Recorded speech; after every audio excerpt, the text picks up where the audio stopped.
एक समय की बात है। किसी नगर में एक साहूकार के 3 बेटे और 3 बहुएं रहते थे। साहूकार की सबसे छोटी बहू बहुत सुशील और संस्कारी थी। साथ ही वह भगवान कृष्ण की अनन्य भक्त थी।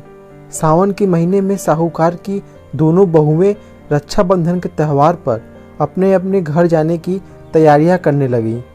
सुबह जल्दी उठकर घर का सारा काम करने लगी तो छोटी बहू ने पूछा, क्या बात है दीदी, आज इतना जल्दी जल्दी काम क्यों कर रही हो? तो उनकी जेठानियाँ बोली, कल रक्षाबंधन का त्यौहार है, हम दोनों को अपने भाई को राखी बांधने अपने अपने घर जाना है। तेरा तो कोई भाई नहीं है, तू क्या जाने रक्षाबंधन का महत्व। भाई बहन के रिश्ते का महत्व छोटी बहू को ये बात बहुत बुरी लगी और वह भगवान श्री कृष्ण के प्रतिमा के पास खड़ी होकर खूब रोई और बोली, यदि मेरा कोई भाई होता तो आज मैं भी अपने घर जाती। अगले दिन रक्षाबंधन का त्यौहार था। सुबह सुबह उसके घर उसके दूर के रिश्ते का एक भाई आया और आकर साहूकार से बोला, ये मेरी बहन है, मैं इसके दूर के रिश्ते का भाई हूँ और मैं रक्षाबंधन के त्यौहार पर इसको अपने घर ले जाने आया हूँ। लेकिन फिर साहूकार का बेटा बोला, लेकिन इसका तो कोई भाई नहीं है, तुम कौन हो? उसके समझाने पर साहूकार और उसका बेटा मान गया और छोटी बहू को उसके साथ भेजने के लिए तैयार हो गए। परंतु छोटी बहू के पति के मन में कुछ शंका थी। वो बोला, आप इसे ले तो जाइए, लेकिन इसे वापस लेने में खुद आऊँगा। ऐसा कहकर उसको उसके भाई के साथ भेज दिया। रास्ते में चलते चलते छोटी बहू ने अपने भाई से कहा, भैया तुम इतने सालों तक कहाँ थे और पहले मुझसे रक्षाबंधन पर कभी राखी बंधवाने क्यों नहीं आए थे?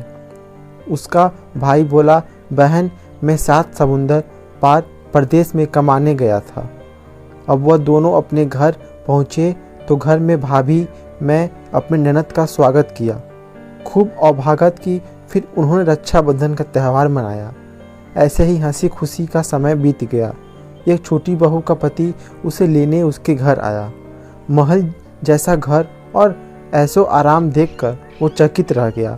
भाई और भाभी ने उसका खूब अभ्यागत करी और अगले दिन सुबह सुबह भाई और भाभी ने उसे उसके घर के लिए रवाना कर दिया और विदा करते समय उसे खूब सोना चांदी हीरे दिए।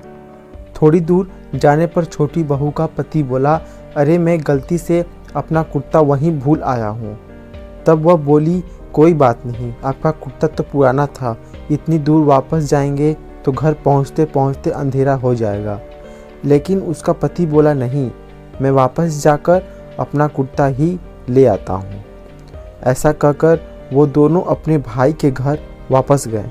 जैसे ही भाई के घर के पास पहुँचे तो वह उन्होंने देखा भाई के महल जैसे घर के जगह पीपल का एक पेड़ है और उस पेड़ पर छोटी बहू के पति का कुर्ता टंगा है। यह देखकर वह बहुत नाराज हुआ और अपनी पत्नी से बोला, यह क्या काला जादू है? कौन था वो जो तेरा भाई बनकर तुझे यहाँ लेकर आया था? मुझे तो शुरू से ही शक था, इसलिए मैं तुझे लेने आया था, बता कौन था? वो ऐसा कहकर वो छोटी बहू को मारने लगा। इतनी में तेज प्रकाश के साथ भगवान श्री कृष्ण वहाँ स्वयं प्रकट हुए और बोले, मत मारो इसे, ये मेरी बहन है। हर साल रक्षाबंधन के त्यौहार पर ये मुझे राखी बांधती आई है और अब मैंने इसका भाई होने का फर्ज निभाया है। इसे मैंने अपने बहन माना है।